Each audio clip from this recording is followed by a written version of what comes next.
National highway 72 अपने आप में एक रहस्य समेटे हुए था। हर रात यहाँ किसी न किसी की मौत जरूर होती। कुछ साल पहले यह आने जाने का रास्ता हुआ करता था, पर अब लोग इसे मौत का रास्ता कहते हैं। आश्चर्य की बात तो यह थी कि दिन में सब कुछ सामान्य होता, पर रात 10 बजे के बाद यह हाईवे पूरी तरह वीरान हो जाता। पिछले एक साल में वहां 20 से भी ज्यादा मौतें हो चुकी थी। हैरानी की बात तो यह थी कि सभी मौतें एक ही जगह इसी मोड़ पर होती। सरकारी रिकॉर्ड में यह दुर्घटनाएं कहलाती, पर वहां आसपास के रहने वाले लोग जानते थे कि यह कोई साधारण घटना नहीं है। किसी ने देखा तो नहीं, पर जिसने भी उस रास्ते पर रात में चला या तो कभी लौट कर नहीं आया, और अगर आया भी तो कुछ दिन में पागल हो गया। कोई भी उस रास्ते पर जाने की हिम्मत नहीं जुटा पाता था, पर एक लड़की को इन सब बातों पर भरोसा नहीं था, और वो थी जर्नलिस्ट रिया चौहान। वह इसे बस एक अंधविश्वास मानती, इसलिए उसने हाईवे की सच्चाई जानने की ठान ली। उसने अपने चैनल को रिपोर्ट किया कि मैं एक रात इस हाईवे पर बिताऊंगी, कैमरे ऑन रहेंगे और लाइव टेलीकास्ट करूंगी। कुछ लोगों ने उसे इस हाईवे से दूर रहने को कहा, तो कुछ ने उसे पागल कहा, पर रिया नहीं मानी। करीब रात 11 बजे अपनी एसयूवी लेकर निकली। उसके साथ किसी ने भी चलने से मना कर दिया, यहाँ तक कि उसका ड्राइवर भी उसके साथ डर के मारे नहीं आया। उसने कैमरे सेट किए, मोबाइल के लाइव फीड ऑन की और हाईवे पे चल पड़ी। रात का सन्नाटा, हवा कानों में सरसराहट पैदा करने लगी।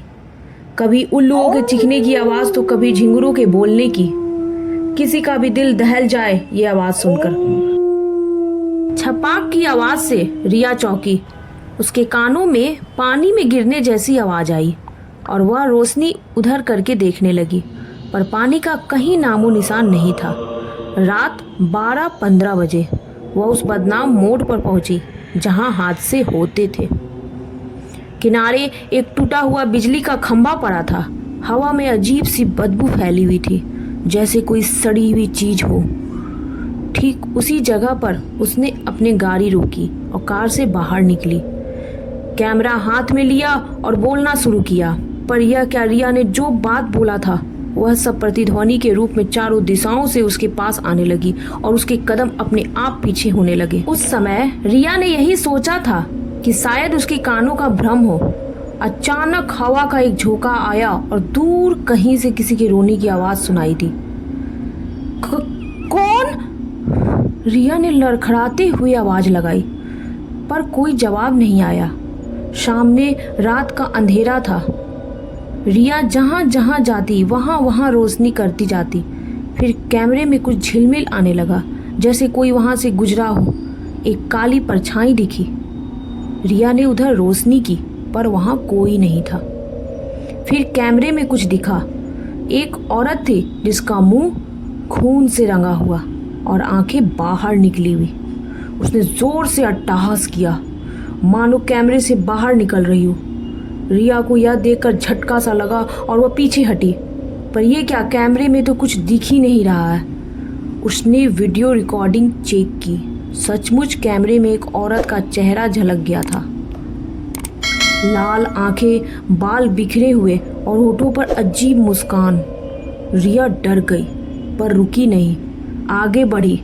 पर यह क्या, अचानक उसकी कार का इंजन बंद हो गया। मोबाइल निकाला तो उसका सिग्नल भी चला गया। शायद कोई तकनीकी खराबी होगी। कार के बोनट पे लगा कि कोई लेटा हुआ है और अंधेरे में चमकती उसकी आंखें रिया को यूं घूर रही हो।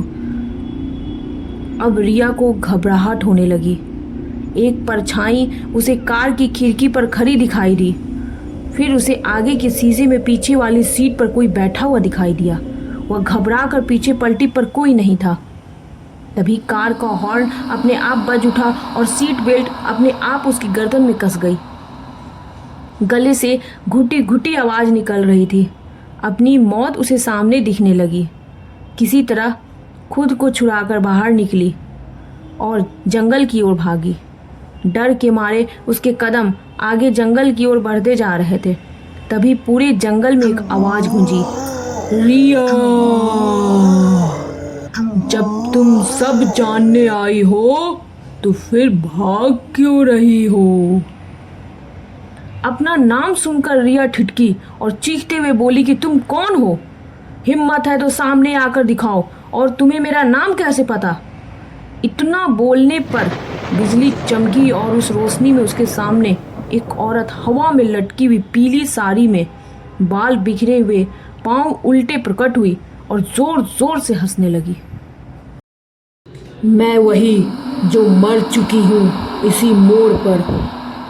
उस औरत की आवाज़ चारों ओर से गूंज रही थी। रिया ने बोला कि क्या हुआ था तुम्हारे साथ? वह औरत चिल्लाई, किसी को मैं नहीं छोड़ूंगी, जो आएगा यहाँ वह वापस कभी नहीं जाएगा। रिया ने बोला कि तुम्हें इन निर्दोषों को सजा देकर क्या मिलेगा? मुझे बताओ, कौन है तुम्हारा गुनहगार? मैं यही तो जानने आई हूँ। तुम्हारा गुनहगार खुली हवा में सांस ले रहा है और तुम इन अंधेरों में भटक रही हो। थोड़ी देर शांति छाई रही, फिर उसने बोलना शुरू किया, मेरा नाम मृणालिनी है और मैं यहाँ पास के ही गांव में रहती थी। एक दिन मेरे बाबा की तबीयत अचानक से खराब हो गई। मुझे कुछ सूझ नहीं रहा था और मैं हाईवे की ओर दौड़ पड़ी। बारिश हो रही थी, तभी एक गाड़ी मेरे पास से गुजरी, फिर वह पीछे की ओर आने लगी। मैंने उनसे मदद मांगी तो उन्होंने मुझे कार में बैठने को कहा, फिर कार को उसी मोड़ पे रोका और मेरी ज़िंदगी तबाह कर दी। मैं सारी रात चीखती रही, चिल्लाती रही, पर उन्होंने मुझे नहीं छोड़ा। फिर मुझे कार से धक्का देकर वहीं पास की खाड़ी में फेंक दिया। वे 3 लोग थे। तब से लेकर आज तक मैं यहाँ आने जाने वाले हर लोगों को मारकर अपने दर्द का हिस्सा बनाती हूँ। अब तुम्हारी बारी है, कहते हुए वह रिया की ओर बढ़ी। फिर क्या हुआ रिया को पता नहीं। अगले दिन रिया को एक ट्रक ड्राइवर ने बेहोश हालत में पाया। उसके शरीर पर निशान थे, जैसे किसी ने गला दबाने की कोशिश की हो। पर हैरानी की बात तो यह थी कि उसका कैमरा सब कुछ रिकॉर्ड कर रहा था और उसे रात की सारी घटना याद आ गई। उसने सबूत पुलिस को सौंपे, पर कोई कार्रवाई नहीं हुई। रिया समझ गई कि इसमें आत्मा की नहीं बल्कि इंसानों की भी साजिश है। उसने अपनी तरफ से तहकीकात करनी शुरू कर दी। वो मृणालिनी के गांव गई। वहां पे पता चला कि उस गांव के पास ही एक आश्रम हुआ करता था, जिसे बंद करवा दिया गया। उस आश्रम में लड़कियों का शोषण होता था। पर जब यह बात मृणालिनी को पता चली तो वह सीधे उस आश्रम में घुस गई और उन लोगों को धमकी देकर सीधे पुलिस स्टेशन पहुंची। कुछ दिन के बाद आश्रम तो बंद हो गया, पर वे लोग गांव आए और मृणालिनी को धमकी देकर उसके घर को तहस नहस कर दिया। वे लोग मौके की ताक में तो थे ही। एक दिन मृणालिनी गायब हो गई। वो कहाँ गई, जिंदा है भी या नहीं पता नहीं। उसने कुछ सबूत यही गांव के बरगद के पेड़ के नीचे दबा दिया था, जो केवल हम गांव वालों को ही पता था। पर इसका क्या करें, अब तो वो भी नहीं है। ये सुनकर रिया स्तब्ध रह गई। उसने गांव वालों को मृणालिनी की सच्चाई से अवगत कराया। फिर उन सबूतों और गांव वालों के साथ रिया पुलिस स्टेशन पहुंची। अब कानून के सामने रिया के सबूतों को स्वीकारने के सिवा और कोई चारा नहीं था। इंस्पेक्टर विक्रम खुद रिया के साथ उस मोड़ पे गया, पर इस बार मृणालिनी की आत्मा ने उन लोगों को कोई नुकसान नहीं पहुंचाया। इस पूरी साजिश में नेता और उसके 2 साथी की मिली भगत थी, जिसे रिया ने बेनकाब कर दिया और उसकी आत्मा को शांति मिली।